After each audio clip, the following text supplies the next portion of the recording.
So Rocksteady just released their first issue of the Suicide Squad Kill the Justice League prequel comic, and in this comic, it gives us more information on some questions you may have had about the game.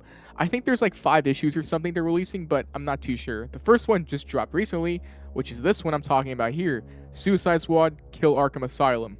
So this comic starts off with telling us that these events of the story happened 3 months prior to Suicide Squad Kill the Justice League. The story also starts off with telling us that Arkham Asylum is rebuilt and being used again. It may have flown over some of your guys' heads that Arkham Asylum was up and running again in the game. Well, this comic, as you can see here, tells us that Argus pretty much rebuilt it for themselves, all being led by Amanda Waller. They're transporting some inmates from Belle Reve over to Arkham Asylum, with the ones we see here being King Shark and Victor Zsasz. And King Shark has some funny banter with Waller and Gordon. So this right here establishes that Gordon is alive and okay. I was wondering about that since he's not referenced in the game, so it's nice to see that he's still here. The next interesting part of what we see is that Gordon and Waller look up to see the Batwing, and not only that, Killer Croc drops from the sky with Batman following him. So this is interesting because Batman is still operating in Gotham City. And this is interesting because once he joined the Justice League, it said in the game that he moved to Metropolis to operate with his new team. But this takes place 3 months prior to the game. So Batman is still in Gotham, he's still doing his Batman thing. It looks like he's not using the fear toxin at the moment. I mean, he wouldn't be anyway because he's not currently fighting crime, but yeah, he's out of the shadows again, doing his thing. He's still in Gotham, but I imagine that when he's with the Justice League, his allies like Robin take care of the city. The next scene also gives us more insight on an aspect of Batman I feel the Arkham games don't touch on as much as it should have. So first of all, Gordon is the mayor of Gotham. That was alluded to in Arkham Knight, and it's now a thing. So it's cool to see that he's the mayor now. Batman then meets Amanda Waller seemingly for the first time, and he knows that she is pretty much in charge of Arkham Asylum, and that she pretty much exclusively makes decisions related to the treatment of the inmates. Batman follows up with saying decisions that he highly disagrees with. I like this because at least in the animated series, Batman really tried to help rehabilitate his villains. He didn't kill them because killing would make him go crazy in that show. It was more so that he thought that if the villains lived, there's a bit of good left in them that they can show. This dialogue here implies that the inmates' living conditions suck, which Batman hates. I just like that dialogue here, it's nice to see that from Batman. Waller then tells Batman she's going to give Gordon a tour and offers Batman one too, with Batman pretty much telling her to F off and that he'll investigate things on his own terms. Waller says that not even he can get through the new security because she's a dumb bitch, and then Batman vanishes like he always does. As Waller and her team walk King Shark and Zsasz inside Arkham, King Shark and Zsasz have a conversation. Zsasz starts to talk crazy to King Shark, telling him he looks scared and that little fishies don't last too long in a place like Arkham, and they get cut up and made into soup. He then introduces himself as Zsasz and what he does, with King Shark kind of being nice, telling Zsasz he doesn't like that stuff he's talking about. I like this dialogue. It kind of feels out of character-ish for Zsasz based on what we saw, in my opinion, from the Arkham games, but truthfully, we never saw a lot of him, and we never see him really interact with other villains, so I think it's fine. Gordon then also voices his concerns to Waller about how she's treating these inmates, with Waller reminding him of the events at Arkham Asylum. They then enter the big villain room, and you can see a lot of Batman villains here. Interestingly enough, you can spot Man-Bat there on the top right, which is pretty cool. He escaped from Arkham Knight in an Easter egg, and it looks like he's caught again. I just find that neat. You can also see the ventriloquist there as well, and other villains we've seen in the games. We're then introduced to the future Suicide Squad members as we see here.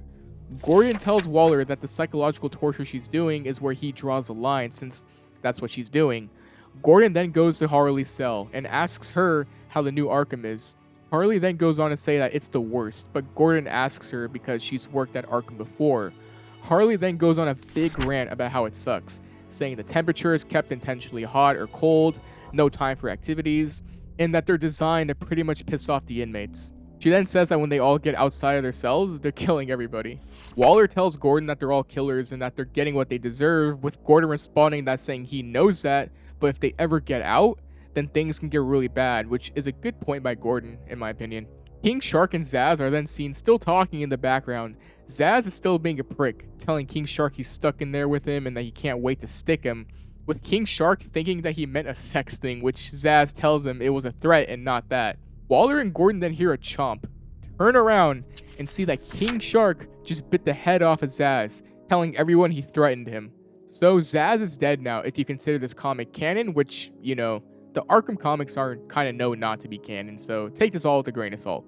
Gordon tries to calm the situation down and tells Waller that there will be no killing, with Waller telling him she won't do that, but there will be consequences. The rest of Argus then continue to transfer a sleeping Killer Croc, telling themselves they should start moving soon. An Argus agent then tells Gordon that they transferred the world's deadliest assassin in Arkham last week, with Deadshot hearing that and telling him that they indeed did take him to Arkham, but the agent corrects him, saying that he meant Deathstroke. So Deathstroke is in Arkham, it seems, in the comics, which means that Waller can take him and put him on the squad easily if she wanted to, which kind of means that he'll most likely be DLC, if I had to guess. Gordon then meets up with Captain Boomerang. Boomerang asks Gordon if he can have a chat with Batman to get him out of there, trying to convince him for whatever reason. Gordon then turns around and notices a big shadow over him and sees Killer Croc, awake, hovering over him. However, Batman comes out of nowhere, attacking Croc, getting into a fight.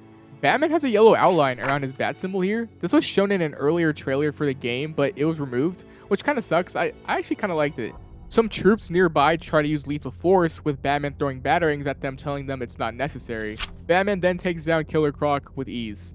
Waller then enters her room wondering how Batman got in there, with Batman telling her she's lucky Croc wasn't at full strength. Batman then tells Waller that Arkham is not as secure as she thinks it is, and that she's sitting on a powder keg, and that she's playing a dangerous game. Waller then tells Batman that this isn't his fight to have, with Batman responding, telling her this is what he does. Waller then tells Batman that he won't always be there to do it, and that when he's gone, they need to be ready to fight their own fight. Batman then tells her that he'll always be there to stop monsters, to put an end to evil, and to keep good people safe. And then also responds with saying that the Justice League will also keep people safe, which is why he joined them. For Gotham, for Metropolis, wherever they're needed, the Justice League will always be there. 3 months then pass by, and Metropolis is now in shambles due to Brainiac invading. You can see all these news outlets talking about the destruction of the city. Waller then mentions how Batman and the Justice League are nowhere to be found, and that she has a contingency plan. Waller tells Rick Flag that it's time to let the animals out of their cages, with Rick Flag telling her it's a bad idea, with Waller agreeing, saying for them, it's suicide. The final panel shows the squad from the game. Their cells open, as they all wonder what's going on, as they get ready for the events of Suicide Squad Kill the Justice League.